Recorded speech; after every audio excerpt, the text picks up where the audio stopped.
नमस्कार दोस्तों। Mains master series में आज का हमारा टॉपिक है गैर सरकारी संगठन और एफसीआरए। गैर सरकारी संगठन जिसको सामान्य तौर पे आप एनजीओ कहते हैं। एफसीआरए जो है ये फॉरेन का जो कंट्रीब्यूशन है, जो चंदा है विदेशों से, उसको रेगुलेट करने के लिए एक एक्ट बनाया गया था 2010 में। उन दोनों का संबंध लेके हम बात करेंगे आज। ठीक है, क्या है कि ये जो टॉपिक है एनजीओ वाला, पहली बात है कि आपके सेकंड पेपर में वैसे सीधा सीधा मेंशन किया गया है। दूसरी बात ये है कि लगातार कई सालों से चर्चा में है। और तीसरी बात ये है कि पिछले कुछ सालों में यूपीएससी ने कई बार इस पे प्रश्न भी पूछ लिया है, इसलिए ये टॉपिक बहुत ज़्यादा इंपॉर्टेंट है।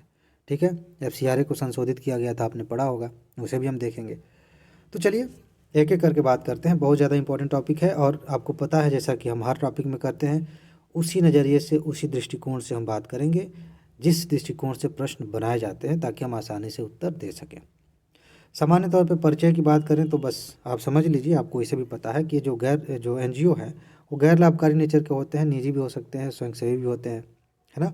और जो संवेदनशील वर्ग हैं या पक्ष हैं उनके कल्याण के लिए काम करते हैं। आगे इन्हीं को हम विस्तार से देखेंगे। ठीक है जी, बात करें कि इनकी ज़रूरत क्यों है, एनजीओज़ की आवश्यकता क्यों है। समाज कल्याण में इनकी बहुत बड़ी भूमिका है। देखिए, सरकार की पहुंच अभी भी बहुत सारे लोगों तक नहीं है, लेकिन एनजीओज़ की है। कई बार सरकार चाहती भी नहीं है, क्योंकि संसाधन और इन सारी चीज़ों को ध्यान में रख के सरकार अपने हिसाब से काम करती है। लेकिन एनजीओज़ वहाँ तक पहुँचते हैं जहाँ तक सरकार नहीं पहुँच पाती। उन लोगों की भी आवाज़ उठाते हैं जिनकी आवाज़ें सामान्य तौर पर नहीं उठाई जाती। और ऐसे ही समाज कल्याण को ध्यान में रखते फिर आगे बढ़ें तो सामाजिक, आर्थिक और राजनीतिक रूप से जो पिछड़े लोग हैं उनकी उन्नति के लिए भी काम करना है, तो इनकी बहुत ज़रूरत है। पर्यावरण सुरक्षा में आप देखते रहते हैं, चाहे वो नदियों की सुरक्षा हो, पेड़ों को बचाना हो, कई तरह के आंदोलन, कई तरह के अभियान एनजीओ चलाते रहते हैं। सामान्य तौर पर सरकारें अपनी तरफ से इस तरह के तो कोई कदम नहीं उठाती। सरकार हाँ नीतियाँ बना सकती है कि पर्यावरण को सुरक्षित कैसे रखा जाए, लेकिन ग्रास रूट लेवल पे जो नुकसान होता है उसको देखते हुए तुरंत प्रतिक्रिया देना, तुरंत सरकार को जागरूक करना, ये काम एनजीओ करते हैं, अच्छे से करते हैं। और लोगों में जागरूकता बढ़ाने के लिए भी इनकी ज़रूरत है। इसलिए हम कह सकते हैं कि एनजीओ हमारे लिए बहुत ज़्यादा इम्पोर्टेंट है। आगे देखिए, इसी को थोड़ा अलग नज़रिए से देखा जाता है। देखो, बात तो यहाँ भी वही काम की हो जाएगी, लेकिन अलग से हम बताएं कि इनकी भूमिका क्या है या इनके काम क्या है एनजीओज़ की। देखिए, सरकार पर दबाव बनाने का काम एनजीओज़ कर सकते हैं, करते ही हैं। ऐसे बहुत सारे काम हुए हैं जो सरकार पे दबाव बनाए, सरकार ने फिर काम किए। ठीक है, खास तौर से आप देखिए पर्यावरण संरक्षण को लेकर के बहुत सारे आंदोलन एनजीओ चलाते हैं, बाद में सरकार अपनी नीतियों में सुधार करती है। ठीक है जी, योजना के निर्माण में सहायक होते हैं। कैसे? दो तरह से। एक तो ये कि कई बार जब सरकार कोई कानून लेके आती है तो पूछती है जनता से कि बताइए, आप अपनी राय दीजिए इस पे। बहुत सारे लोग, बहुत सारे एनजीओज अपनी अपनी राय देते हैं, और इनमें से हमारे देश में, विदेशों में कुछ एनजीओज ऐसे हैं जो बड़े प्रतिष्ठित हैं, उनकी बातें मानी जाती हैं। तो एक तो सलाह दे करके, और दूसरा जो अभी हमने कहा दबाव दे करके। सरकार पे जब दबाव बनाया जाएगा, सरकार को चीज़ें दिखाई जाएंगी, तो सरकार योजना बनाते समय उन चीज़ों का ख्याल रखेगी। जैसे मान लीजिए कि अभी मतलब भारत के ढेर सारे एनजीओज बेरोजगारी को एक मुद्दा बना दें, सरकार पे दबाव बनाने लगें, तो सरकार बेरोजगारी दूर करने के लिए कोई ना कोई उपाय करेगी, योजना लेके आएगी, उस पर काम होगा। ठीक है जी, सामाजिक निरीक्षक के तौर पर भी ये काम करते हैं। एक तरह से कहें कि सोशल ऑडिट कर देते हैं ये भी। कैसे? कई सारी ऐसी योजनाएं चल रही हैं समाज में जो आमतौर पे जनता उसके बारे में बस ठीक है चल रहा है, ज़्यादा कोई परवाह नहीं करती। लेकिन एनजीओज़ जो हैं, जो आरटीआई दाखिल करें, चाहे सूचना निकालें, फिर उसके बाद से ढेर सारी चीज़ें करते हैं, तो सामाजिक निरीक्षक के तौर पे भी काम करते हैं। और इनके चलते सरकार सतर्क रहती है। क्या पता कौन सा एनजीओ कौन सी सूचना निकाल के हम पे केस कर दे और फिर मामला कोर्ट में जाए, फिर सरकार की फजीहत हो या मुआवजा भरना पड़े। तो एक तरह से ये सरकार को जागरूक करने के लिए भी और निरीक्षक के तौर पर भी काम करते हैं। एक और चीज़ है, स्थानीय स्तर पर सेवा प्रदान करते हैं, जो कि हमने अभी बात की कि सरकार की पहुंच हमेशा दूर तक नहीं होती। कई बार आप देखेंगे, आप पढ़िएगा इसके बारे में, सरकार जो है खुद इनकी सहायता लेती है कई सारी योजनाओं को लागू करने के लिए। एनजीओज़ आपने सुना होगा, पढ़ा होगा कि कुछ एनजीओज़ हैं जो सरकार से फंडिंग लेते हैं। तो सरकार से फंडिंग क्यों लेते हैं? क्योंकि सरकार की कुछ योजनाएं हैं, कुछ काम हैं उनके, वो करवाना है। तो सरकार सोचती है कि भाई हमारी जो मशीनरी है, हमारा जो प्रशासनिक तंत्र है, एक तो इसमें लिमिटेड लोग हैं, भर्ती वैसे भी नहीं हो रहा है उतना। ठीक है। ऊपर से संसाधन ज़्यादा खर्च होंगे, तो एनजीओज़ की सहायता लेते हैं। ये स्थानीय स्तर पे फैले हुए हैं, इनसे काम करवाएंगे बेहतर होगा। तो ये स्थानीय स्तर पे खुद से भी सेवाएं देते हैं और सरकार के साथ मिलके भी सेवाएं देते हैं। देख रहे हैं कितना काम है इनका। और विभिन्न पक्षों और समूहों के बीच मध्यस्थ का भी काम करते हैं। मध्यस्थ का मतलब हमेशा ये नहीं होता कि झगड़ा हो रहा है चलो छुड़ा दें मध्यस्थ का मतलब कई चीज़ें होती हैं। जैसे मान लीजिए सिंपल कि जनता में किसी बात को लेकर के असंतोष है और सरकार को पता नहीं है, तो जो एनजीओज़ हैं इन मुद्दों को उठाएंगे, सरकार को पता चल जाएगा, फिर सरकार उस पर काम करेगी। ये भी एक मध्यस्थता की बात हो गई। कई सारे ऐसे विवाद भी हो जाते हैं जिसमें बीच में एनजीओ आते हैं, ये भी काम करते हैं अच्छे से। तो इस रूप में भी इनकी भूमिका और इनका काम है, बहुत ज़्यादा महत्व है इनका। ठीक, लेकिन कुछ दिक्कतें भी हैं। इतना सब मीठा मीठा नहीं है सब कुछ दिक्कतें भी हैं जो विवाद के बिंदु हो गए हैं कह सकते हैं, या चिंता की बात हो गई है। देखिए पहली बात यह है कि हमारे यहाँ पता नहीं कितने हज़ारों एनजीओज है। अभी तो हाल फिलहाल के वर्षों में सरकार ने ढेर सारे गैर सरकारी संगठनों के लाइसेंस रद्द कर दिए। ठीक है, कई समस्याएं हैं। एक तो पहले देखिए कि हमारे यहाँ कोई विशेष नियामक संस्था नहीं है या कानून नहीं है। जिस कानून की हम बात करने वाले हैं बेसिकली विदेशी चंदा को लेकर के है। डायरेक्ट ऐसा नहीं था कि एनजीओज को ही हम टारगेट कर रहे हैं। तो एनजीओ को लेकर के, गैर सरकारी संगठनों को लेकर के कोई विशेष नियामक संस्था नहीं बनी है, कोई खास कानून भी नहीं है। जब तक इस तरह का कोई कानून नहीं होता तो जाहिर सी बात है कि मनमानी करने की संभावना रहती है, कुछ उसमें गड़बड़ी करने की संभावना रहती है। देखिए संगठित अपराधों को छुपाने में संलिप्तता है। ये संगठित अपराध क्या है? Organised crime. जैसे सिंपल सी बात करें, सिंपल जैसे मान लीजिए कि कहीं पे मनी लॉन्ड्रिंग हो रही है भारी मात्रा में, आराम से हो रही है, एक अपराध है, लेकिन बढ़िया तरीके से सिस्टमेटिक तरीके से चल रहा है, साठ गांठ करके बढ़िया, कोई दिक्कत नहीं है। या किसी बाज़ार में पुलिस वाले वसूली कर रहे हैं और वो भी एकदम बढ़िया, सब एकदम सिस्टम बना हुआ है कि हफ्ते में फलाना साहब आएंगे, उनको इतना पैसा देना है, सबका फिक्स है। ये क्राइम है लेकिन संगठित है। हमारे यहाँ ऐसे ही कई सारे अपराध हैं। कई बार आप भ्रष्टाचार को भी इस कैटेगरी में रख सकते हैं। भ्रष्टाचार के कई रूप हैं, कई लेवल पे हो रहा है। तो संगठित अपराधों में खास तौर से आप देखिए मनी लॉन्ड्रिंग वाला मामला, इस तरह की चीज़ें खूब होता है। कोई आदमी है उसके पास ढेर सारा ब्लैक मनी है, उसने एक एनजीओ खोल लिया और कह रहा है कि हम एनजीओ के तहत पैसा खर्च कर रहे हैं। वो पैसा वाइट होके फिर उसी के पास आ गया, कहीं खर्च नहीं किया, दिखा दिया कि हमने 1 करोड़ रुपया यहाँ बांट दिए और पता चला कि कुछ खास हुआ नहीं। तो संगठित अपराधों को छुपाने में भी संलिप्त हैं ढेर सारे एनजीओ। तो एक दिक्कत है।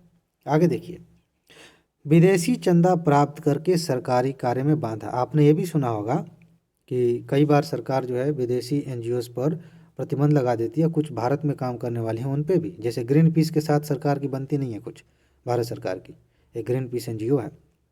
क्या होता है कि बहुत सारे विदेशी लोग जो हैं चंदा दे करके हमारे यहाँ के कामों में बाधा भी डलवाते हैं। जैसे मान लीजिए सिंपल से एग्जांपल, आपने फिल्मों में ये चालाकी खूब देखी होगी कि होता है, जैसे मान लेते हैं कि हमारे देश में यहाँ पे कोयले का ब्लॉक है बहुत ज़्यादा, ठीक है। और यहाँ पे सरकार ने किसी कंपनी को कह दिया कि ठीक है, देश की कंपनी है, जाइए आप कोयले वहाँ से निकालिए, बेचिए और अपना भी लाभ करिए, देश का भी हित होगा। लेकिन किसी को, किसी दूसरी कंपनी को या किसी सरकार को पसंद नहीं आ रहा। भाई क्यों नहीं पसंद आएगा? दो कारण हो सकते हैं। किसी कंपनी को इसलिए नहीं पसंद आएगा क्योंकि उसकी कंपटीटर है, उसे हो सकता है कि किसी बात का नुकसान दिखे। किसी सरकार को इसलिए नहीं पसंद आएगा कि अगर हमारे यहाँ कोयला और एनर्जी का सोर्स हो जाएगा तो फिर उनका पेट्रोलियम कौन खरीदेगा, उन पर निर्भर कौन रहेगा।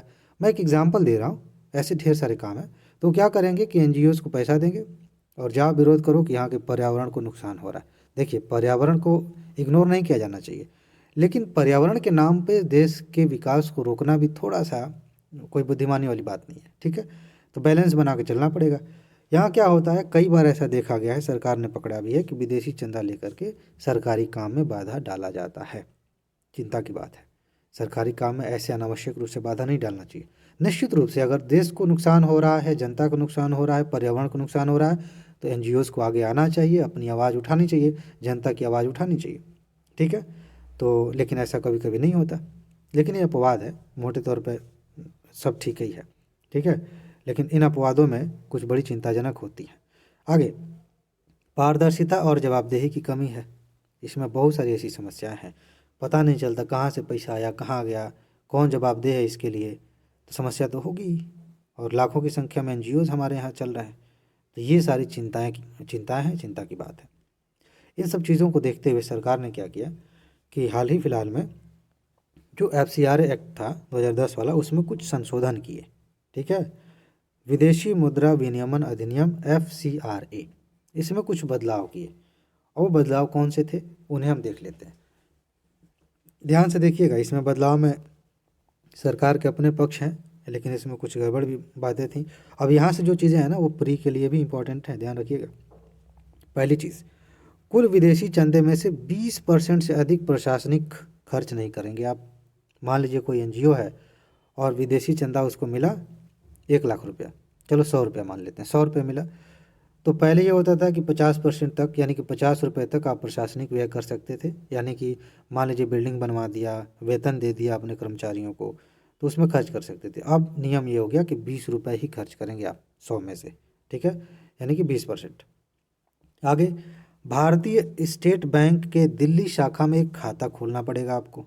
ठीक है, जितने भी लोग विदेशी चंदा लेते हैं, एनजीओ, जितने भी एनजीओ विदेशी चंदा लेते हैं, उनके लिए एक शाखा है जो दिल्ली वाली स्टेट बैंक की, वहाँ पे अपना खाता खोलना पड़ेगा और अकाउंट मेंटेन करना पड़ेगा। ठीक है, आगे, एफसीआरए के अंतर्गत प्राप्त अनुदानों को किसी अन्य संगठन को हस्तांतरित करने पर प्रतिबंध लगा दिया गया।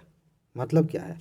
मतलब यह है कि मान लीजिए कोई बड़ा एनजीओ है, ठीक है, और इसके नीचे और छोटे छोटे एनजीओ हैं जिनके तहत ये अपना काम करते हैं, तो इनको जो पैसा मिलता है वो क्या करते हैं, इस पैसे को छोटे छोटे एनजीओ को बांट देते हैं कि भाई जाओ काम करो। अच्छा था, बढ़िया है, लेकिन वही बात कि अगर इसका मकसद ही निगेटिव हो तो इसे रोक दिया गया। ना ना ना ना, आपको मिला है आप ही खर्च करिए, आप दूसरों को नहीं देंगे, ये एक बदलाव कर दिया गया। आगे, एनजीओ के एफसीआरए प्रमाण पत्र को रद्द करने के लिए गृह मंत्रालय को व्यापक अधिकार दे दिए गए। जो एफसीआरए प्रमाण पत्र होता है, इस प्रमाण पत्र के मिलने के बाद ही आप जो है विदेशों से चंदा ले पाते हैं, तो उसे रद्द करने का अधिकार अब जो है गृह मंत्रालय को थोड़ा सा व्यापक कर दिया गया है। ठीक है, कुछ और चीज़ें जोड़ दी गई हैं।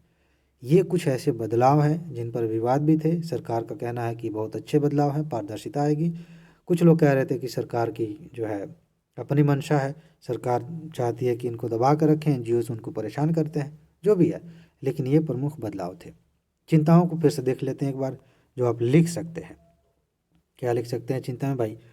गैर सरकारी संगठनों पर सरकार के नियंत्रण में वृद्धि हो जाएगी। ये जो बदलाव किए गए, इनकी वजह से सरकार का नियंत्रण बढ़ गया। अब 20% ही खर्च कर पाएंगे तो ज़्यादातर विस्तार भी नहीं कर पाएंगे एनजीओज अपना, दूसरों को दे नहीं सकते तो बहुत सारे कल्याणकारी काम भी नहीं कर सकते। और बेसिकली जो सबसे खतरनाक है कि व्यापक अधिकार दिए गए हैं कि उनका प्रमाण पत्र रद्द कर दिया जाए, तो हो सकता है एनजीओज डर के रहें, समझ रहे हैं, तो नियंत्रण हो जाएगा सरकार का उन पर, तो स्वतंत्र रूप से काम नहीं कर पाएंगे। और विकास के क्षेत्र में सहयोग की भावना को खतरा है निश्चित रूप से। एनजीओज अगर खुले तौर पे काम करेंगे, जो अच्छी मंशा से काम करते हैं, उन्हें अगर बाधा ना पहुंचाया जाए तो अच्छे से काम करेंगे। लेकिन इस तरह से आप लिमिटेशन लगाएंगे तो जाहिर सी बात है कि विकास बाधित होगा, उसकी जो भावना है वो भी खतरे में आएगी। ठीक है जी, बहुत सारे लोग जो एनजीओ खोलना चाहेंगे वो भी सोचेंगे कि क्या करें, सरकार हमारा सपोर्ट ही नहीं कर रही है। आगे देखिए, इसी में ये बदलाव पर्यावरणवाद, मानव अधिकार तथा नागरिक स्वतंत्रता के आदर्शों के अनुरूप नहीं है। निश्चित रूप से ऐसा आप कह सकते हैं, क्योंकि इतनी बाधाएं हैं, पर्यावरण के लिए बहुत सारे काम नहीं हो पाएंगे, मानव अधिकारों से संबंधित ढेर सारे काम नहीं हो पाएंगे, और नागरिक स्वतंत्रता, देखिए सरकार पर जो लोग आरोप लगाते हैं, एक चीज़ मैं बता दूं, आप सिविल सेवा की तैयारी कर रहे हैं, आपका पॉलिटिकल झुकाव कहीं भी हो सकता है, लेकिन किसी भी टॉपिक को पढ़ते समय आपको न तो सरकार के खिलाफ जाना है और न ही सरकार के बहुत ज़्यादा पक्ष में जाना है। आप निष्पक्ष होकर चीज़ों को देखिए। ठीक है जी, तो इसमें कहा जाता है कि सरकार जो है लोगों पे बाधाएं लगा रही है, उनकी स्वतंत्रता बाधित कर रही है ताकि उनकी आलोचना कम कम हो, इस तरह की बातें हो रही हैं। तो उसके आदर्शों के अनुरूप भी ये बदलाव नहीं है, क्योंकि सरकार ने चीज़ें अपने कब्जे में करने की कोशिश की है। ठीक है जी, आगे, सामाजिक कल्याण में लगे गैर सरकारी संगठनों को मतलब उन पर प्रतिकूल प्रभाव पड़ेगा। सही है, दिख रहा है, सामने दिख रहा है कि जो सामाजिक कल्याण में लगे हैं, अब मान लीजिए जो पैसा ही था कि पैसा बांट दे सकते थे, दूसरों से काम करवा सकते थे, नहीं दे पाएंगे, और बड़ा जो एनजीओ है वो 20% से ज़्यादा प्रशासनिक खर्च नहीं कर सकता, तो सोचिए कितनी भारी लिमिटेशन हो गई उसके सामने, है ना, तो उस पर भी प्रतिकूल प्रभाव पड़ेगा। ठीक, लेकिन ठीक है, कुछ हद तक वो चीज़ें अपनी जगह सही भी हैं, क्योंकि क्या है कि एनजीओज़ को अगर आप बहुत ज़्यादा स्वतंत्रता दे देंगे तो वो भी बहुत ज़्यादा मनमानी करते हुए पाए जाते हैं, बहुत सारी धांधली हो रही है, अभी ऊपर हमने देखा।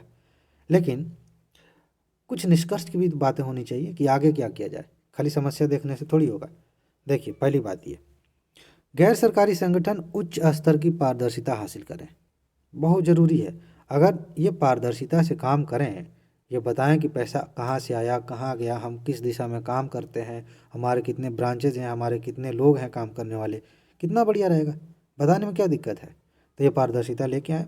और साथ ही साथ सरकार तब तक गैर सरकारी संगठनों को हतोत्साहित ना करे जब तक कि इस बात के पर्याप्त प्रमाण उपलब्ध ना हो कि विदेशी चंदे को अवैध गतिविधियों में लगाया जा रहा है। सही बात है। अगर आपके पास सबूत नहीं है तो काम करने दीजिए, आप जारी रखिए अपनी खोज, और जैसे ही पता चलता है कि विदेशी चंदा लेके कुछ गलत कर रहे हैं तो कड़ी कार्रवाई करिए। ऐसे नहीं कि अब सब धान बाईस पसेरी टाइप का, कि सब एक एनजीओ गड़बड़ किया तो सबने गड़बड़ किया, ये अच्छी बात नहीं है ना। तो ये निष्कर्ष में बातें आप लिख सकते हैं। ठीक है जी। तो इसमें इतना ही है। डेली आंसर राइटिंग करना है तो आप सीधे जाइए, नीचे डिस्क्रिप्शन में लिंक है आईएएस मास्टरमाइंड का, जो लिंक है चैनल का, वहाँ पे मैं डेली क्वेश्चन देता हूँ। वहाँ से क्वेश्चन मैं बताता हूँ बाकायदा कि आपको इंट्रोडक्शन में क्या लिखना है, मेन बॉडी और कंक्लूजन में क्या लिखना है। साथ ही साथ एक और चैनल का लिंक है तैयारी के सफ़र में। इसमें हम ज़िंदगी की वो सारी बातें कर रहे हैं जो आपकी तैयारी को प्रभावित करती हैं। आप उन्हें समझ करके, उन्हें सॉल्व करके, उन्हें मैनेज करके अपनी तैयारी को बहुत आसान बना सकते हैं। तो उन दोनों चैनल को सब्सक्राइब करिए। अपना ख्याल रखिए, खुश रहिए, मस्त रहिए। आगे मिलते हैं। नमस्कार।